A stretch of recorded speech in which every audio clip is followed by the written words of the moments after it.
नमस्कार दोस्तों, कैसे हैं आप सभी लोग। होप सभी लोग ठीक होंगे और स्वस्थ भी होंगे। तो नीट 2023 का जो एप्लीकेशन फॉर्म है वो चालू हो गया है, लेकिन आपको एप्लीकेशन फॉर्म भरने से पहले जो इसका 19 ने जो डिटेल नोटिफिकेशन इसका जारी किया गया है उसको अच्छे से पढ़ लें। नीट 2023 का जो इंफॉर्मेशन बुलेटिन है फॉर्म भरने से पहले उसको अच्छे से पढ़ लें, क्योंकि अब की बार जो नीट का एप्लीकेशन फॉर्म आया है उसमें कुछ बदलाव हुए हैं।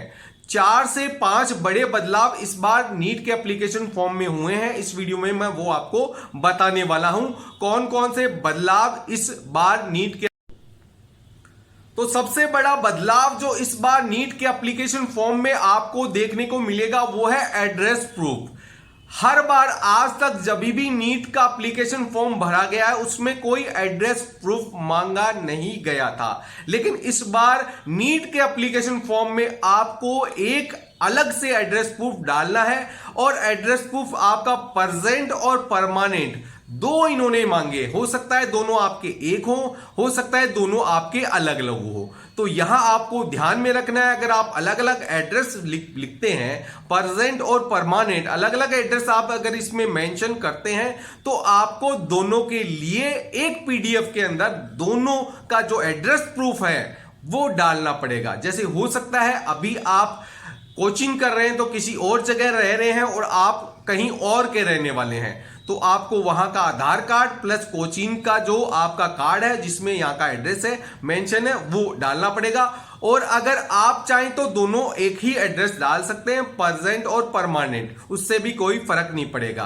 तो इसका आपको एक जो डॉक्यूमेंट है, जैसे आधार हो गया, आपका डोमिसाइल सर्टिफिकेट हो गया, पासपोर्ट, वोटर आईडी, जो भी एक्स्ट्रा जैसे आपका कोचिंग का कार्ड है, स्कूल का कार्ड है, वो स्कैन करके आप इसमें डाल सकते हैं एड्रेस प्रूफ के अंदर। परमानेंट के अंदर आपको आधार कार्ड डालना चाहिए जहां तक मेरे को लग रहा है, उसके अलावा और कोई दूसरी चीज नहीं डालना चाहिए। अगर आपका एड्रेस एक है तो आपको एक आईडी डालना है, प्रेजेंट और परमानेंट दोनों एक है। अगर दोनों अलग अलग है तो आपको दो आईडी एक सिंगल पीडीएफ में स्कैन करके इसमें डालने हैं। तो ये नई चीज इसमें इस बार अपडेट हुई है, आज से पहले ये नहीं थी। एक बहुत ज्यादा बड़ा बदलाव इस बार एससी और एसटी के कैंडिडेटों के लिए भी आया है, उनके सर्टिफिकेट को लेकर।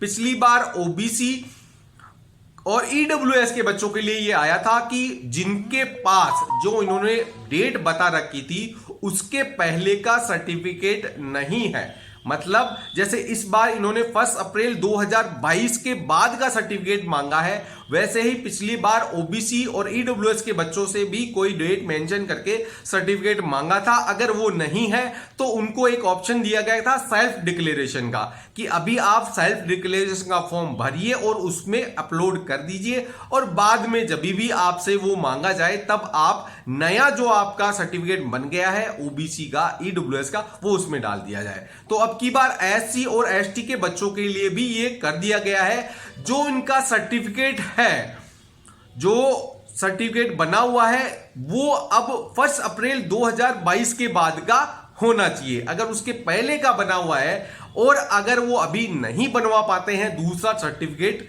इतनी जल्दी नया, तो उनके लिए एक सेल्फ डिक्लेरेशन का फॉर्म वेबसाइट पर दे रखा है। इनके जो डिटेल नोटिफिकेशन है, इंफॉर्मेशन बुलेटिन है, उसमें से आप जाके ये देख सकते हैं। वहां से आप प्रिंट आउट निकालिए, उसको भरिए, फिल करिए और वो अपलोड कर दीजिए। और बाद में जैसे ही आपका नया सर्टिफिकेट बन जाता है तो आपको एक डेट दे दी जाएगी, उसके बाद वो आप अपलोड कर सकते हैं। तो ये फैसिलिटी इस बार एससी एसटी के लिए बच्चों के लिए दी गई है। इसके पहले एससी एसटी के बच्चों के लिए कोई भी जो डॉक्यूमेंट इनका होता था वो कितना भी पुराना हो वो चल जाता था, लेकिन अब ये इन्होंने 1 अप्रैल 2022 तक का डेडलाइन कर दी गई है। अगर उसके पहले का सर्टिफिकेट है तो आप नया बनवा के वो अपलोड करें या फिर सेल्फ डिक्लेरेशन डाल के एक बार आप फॉर्म फिल कर सकते हैं। तो इस बात का एससी एसटी के बच्चों को विशेष ख्याल रखना है। अगर पुराना सर्टिफिकेट बना हुआ है तो उसको आप गलती से भी अपलोड मत करिएगा।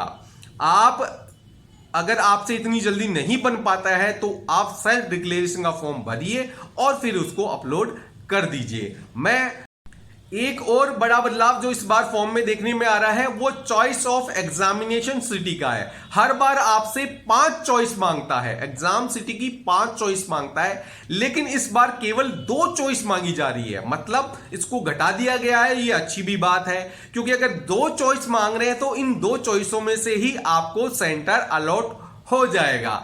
तो ये भी बहुत बड़ा बदलाव है। इस बार आपके नियर बाई जो भी आपको सूट करते हैं 2 एग्जामिनेशन सेंटर दीजिए।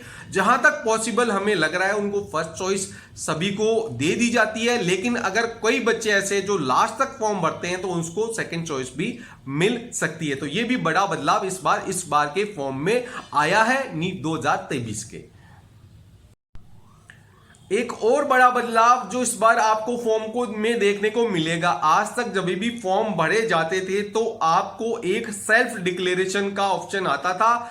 जम्मू एंड कश्मीर के स्टूडेंटों के लिए वो बेसिकली होता था, लेकिन मोस्टली जो बच्चे हैं, पेरेंट्स हैं, फॉर्म भरने वाले हैं, इस चीज में कंफ्यूज हो जाते थे, क्योंकि इसमें यस या नो करने का एक ऑप्शन आता था और कोई बच्चे इसमें यस कर देते थे, जिनके कारण उनका फॉर्म रिजेक्ट होने का चांस हो जाता था। प्लस उनको अगर उन्होंने फॉर्म भर दिया है तो उसमें बाद में करेक्शन का भी कोई ऑप्शन नहीं आता था। तो इस बार जम्मू एंड कश्मीर की जो डिक्लेरेशन होती थी, सेल्फ डिक्लेरेशन, वो कॉलम हटा दिया गया। ये बहुत अच्छी बात की है, क्योंकि इसमें बहुत से बच्चे कंफ्यूज होते थे। तो ये चीज को पूरा यहां से टोटली इस फॉर्म से हटा दिया गया है। तो ये बहुत बड़ा बदलाव इस बार फॉर्म में आपको देखने को मिल रहा है।